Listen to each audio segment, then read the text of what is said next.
తాకట్లో ఉన్న మీ బంగారాన్ని విడిపించి ఆ రోజు ఆన్లైన్ రేటుకి కొంటాం. Sharma gold company. నమస్కారం, వెల్కమ్ టు సుమన్ టీవీ. నేను గీతాంజలి.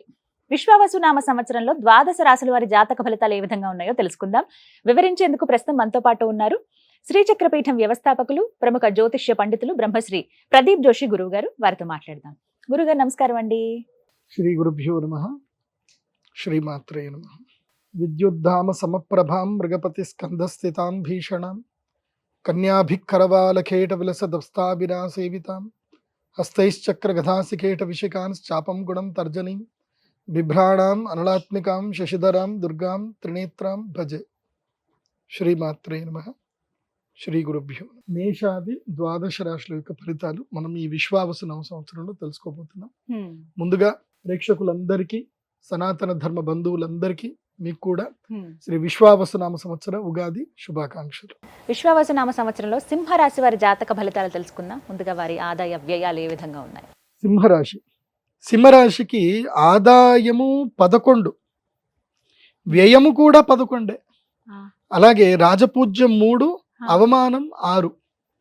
సో సింహరాశి వారికి ఎలా ఉంది అంటే ఈ సంవత్సరము మీరు కావాలంటే ఈ సంవత్సరం మీ బ్యాంక్ అకౌంట్ చూసుకోండి, ఇయర్ ఎండింగ్ కూడా బ్యాంక్ అకౌంట్ చూసుకోండి. ఎంత డబ్బులు ఉన్నాయో మళ్ళీ అంతే డబ్బులు ఉంటాయి, కానీ డబ్బులు వస్తాయి. అది ఈ సంవత్సరం సింహము వేటాడాల్సిందే. మీ ఇంట్లో సింహరాశి వారు ఎవరైనా ఉంటే, ముఖ్యంగా అమ్మా నాన్నలు ఏం చేయండి అంటే, ఈ సింహరాశి వాళ్ళు మీరే ఏం చేయండి అంటే, మీరు బయట వెళ్ళండి, ఒక వెదురు పుల్ల దొరుకుతుంది, మంచి వెదురు, లేదంటే ఒక లాఠీ.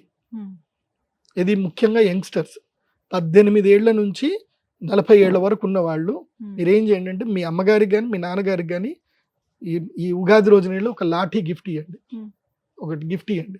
ఎందుకురా ఇది అంటే, గురువుగారు చెప్పారు, నేను ఇంట్లో గంటసేపు ఫోన్ చూసిన, గంటసేపు ఎక్కడ కూర్చున్నా, ఊకే రీల్స్ చూస్తా కూర్చున్నా, ఇంట్లో ఉంటే నన్ను కొట్టు అని చెప్పారు, ఇంట్లో ఉండొద్దని చెప్పారు గురువుగారు, కాబట్టి ఇది నీకు మీ అమ్మ నాన్నకి ఇమ్మన్నారని చెప్పండి.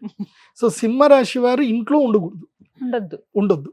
సింహరాశి వారు అరగంటకు మించి ఫోన్ ఎక్కువసేపు చూడకూడదు. ఫోన్ మాట్లాడడానికి తప్ప ఇది పనికిరాదు. ఏంటి పనికిరాదు అంటే, సింహరాశి వారు ఈ సంవత్సరము ప్రతి ఒక్క నిమిషం, రోజు నీ వాళ్ళు ఎంత సంపాదించాను మీ అమ్మ నాన్నకి చెప్పండి, లేదంటే మీ భార్యకి చెప్పండి. ఏమే గురుగారు చెప్పారు, రోజు రాత్రికి లెక్కలు రాసుకోమన్నారు. ఆ లెక్కలు కాదు, ఈ లెక్కలు రాయమన్నారు. ఇవాళ ఎంత సంపాదించావు, ఇవాళ ఏం చేసావు, ఇవాళ కొత్త వాళ్ళని ఎంతమంది పరిచయం చేసావు. సింహరాశి వాళ్ళకి టార్గెట్ ఏంటంటే వేటాడాల్సిందే. రోజుకి ఒక 2 కొత్త వాళ్ళని పరిచయం చేసుకోండి, మేధావులను పరిచయం చేసుకోండి, అనుభవజ్ఞుల్ని ఒక 2 పరిచయం చేసుకోండి. మొత్తం మీద ఈ సంవత్సరంలో ఒక 100 మందిని అనుభవజ్ఞుల్ని సంప్రదించాలి. ఒక 100 రకాల వ్యాపారాల మీద రీసెర్చ్ చేసుకోవాలి. ఏదైనా ఒక బిజినెస్ స్టార్ట్ చేయాలి. ఇంట్లో ఖాళీగా కూర్చోకూడదు. ఖాళీగా కూర్చోకూడదు. వీలైతే దోశ పిండి అయినా సరే ఇంట్లో పట్టండి, గ్రైండర్ ఇంట్లో బట్టి పొద్దున పూట వీధిలో ఎక్కడైనా బైక్ మీద నిల్చొనైనా దోశ పిండి అయినా అమ్మండి, ఇడ్లీ పిండి అమ్మండి, లేదంటే పానీపూరి చేయండి, లేదంటే వేప చెట్లన్నీ కూడా పిండి వేసి ఏదైనా వేయండి.